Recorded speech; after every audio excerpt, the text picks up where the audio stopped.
Inniu tá daoine fud fad na tíre ag déanamh ceiliúradh Lámh. An teanga choiríochta do dhaoine bhfuil riachtanis bhreise acu, daoine báire agus daoine fháil. Anseo in Ghail scoil na néise bíonn rangan na Lámh ag na daltaí mar chuid den lá scoile agus cabhraíonn sé lo spás a chintú do gach duine scoil. Leabhar mé le pobl na scoile fé hábhacht na teanga. Húsáid am Lámh leis muid an scoil, mar hempla tá cul-chathair gom Elias anamdí agus tá syndrom Down orthu.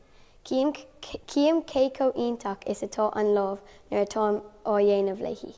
Is brá leis na páistí na cóirthaí Lámh, déan míad cóirthaí inar céiliúradh agus gatí, so cairíonn sé sin leis an gcuimhne, cairíonn sé leis an féinmhaoinín, mar is féidir le cuiinmh ar na focail leis i dteannta leis na cóirthaí.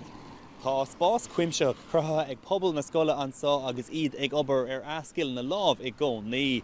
Tá an teanga í héan ag fás agus ag forbairt an tam ar fad comá.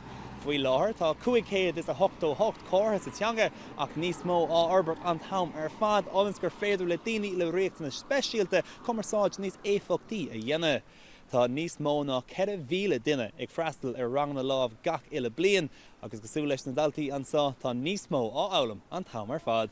Seán Ciarán, Nuacht Cúla4, Gael scoil na néise.